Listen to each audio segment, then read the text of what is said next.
Ohatra faharoa, Congo Brazzaville ny tiako resahana.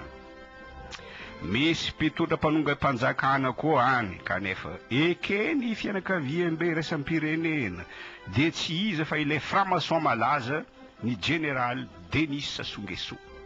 Tamin'ny 7 no tonga teo amin'ny fitondrana Andriamatoa Sassou Nguesso ka fanonganam-panjakana ara-miaramila no nataony. Voatery niala nefa izy tamin'ny Roma 7 satria resiny Pascal Lissouba tamin'ny fifidianana. Mba hiverina eo amin'ny fitondrana indray namaky ady an-trano tompoko Sassou Nguesso tamin'ny alalan'ny milisy ny foroniny antsoina hoe Cobra.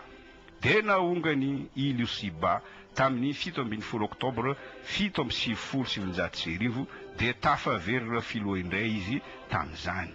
Raha mianga amin'izany daty nanonganam-panjakana faharoa izany, 490 taona izao i Sassou Nguesso no eo amin'ny fitondrana any Congo.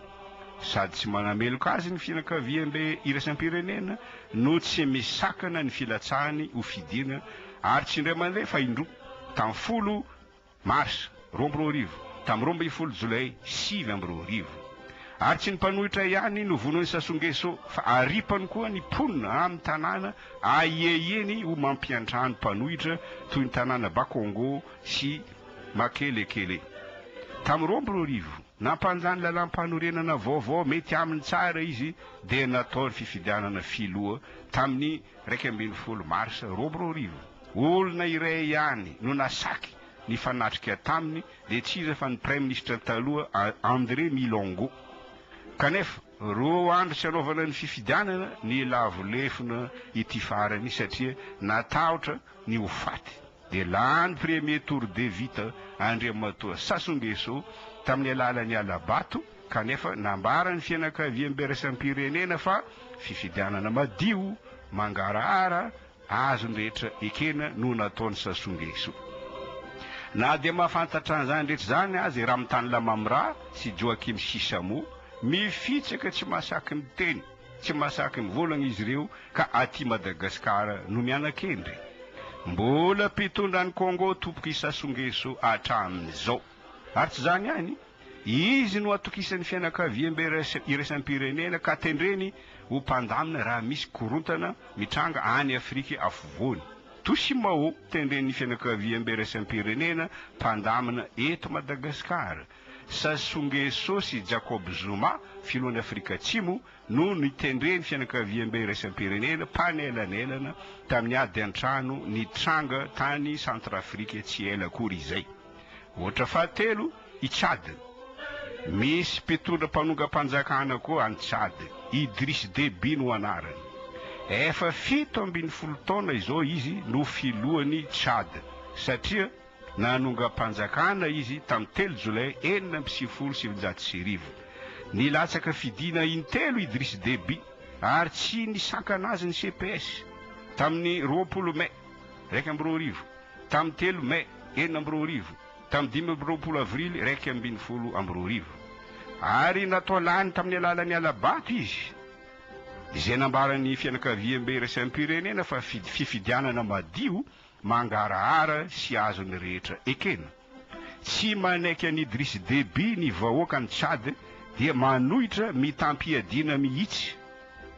Tamin'ny 20 Desambra tamin'ny taona 7 nanambatra ny heriny ny antoko mpanohitra 13 tany Tchad niady tamin'ny Idriss Déby kanefa resiny satria nanampy an'i Idriss Déby ny miaramila frantsay.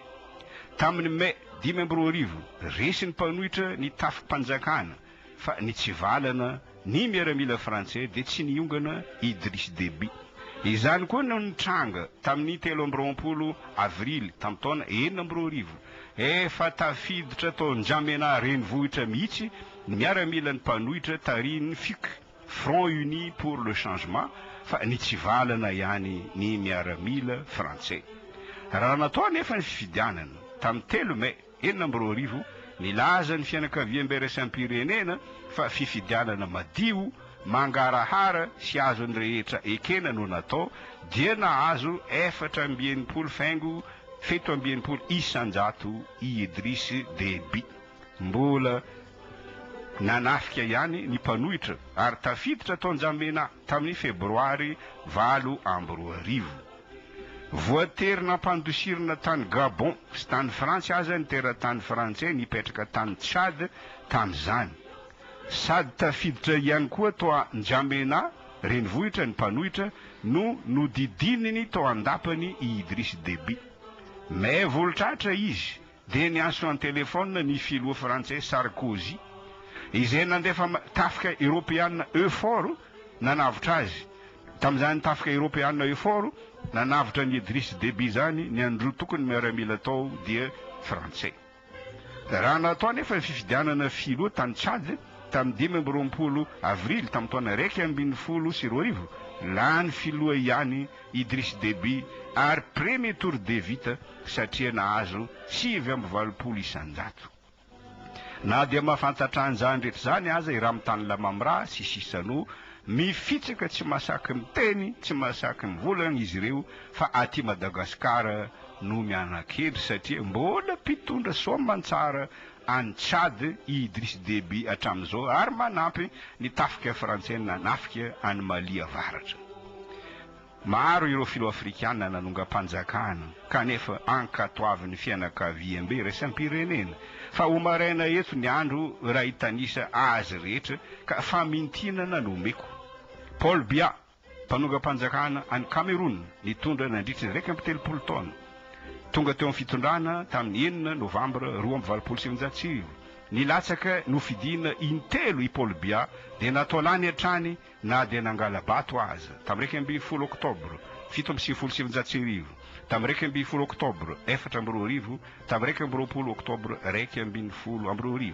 Ao koa i Omar El Béchir mpitondra jadona mpanongam-panjakana any Soudan, i Paul Kagame any Rwanda, i Pierre Nkurunziza any Burundi, Meles Zenawi tany Ethiopie, Yahya Jammeh any Gambie, i Yoweri Museveni any Uganda ary tsy adinoko ny zokiny indrindra tompondaka dia Robert Mugabe filohan'ny Zimbabwe izay nitondra nandritry ny 20 taona. Ao koa i Joseph Kabila filohan'ny RDC tonga teo amin'ny fitondrana raha avy namono andrainy Laurent Désiré Kabila. Any Afrika koa no ahitana zavatra sampona dia ny Repoblika ifandovana izay ankatoavin'ny fianakaviam-be raisam-pirenena toa ny filoha Ali Bongo nandova ny fitondrany Rainy Omar Bongo any Gabon sy Faure Gnassingbé Eyadema nandova ny fitondrany Rainy Gnassingbé Eyadema any Togo. Raha izany rehetra zany namana Ismael no zoina resaka entina manadala vahoaka ny filazany Ramitany Lamamra sy ny Union Africaine sy sisano fa tsy manaiky ny filatsany mpanongam-panjakana ono ny fianakaviam-be raisam-pirenena.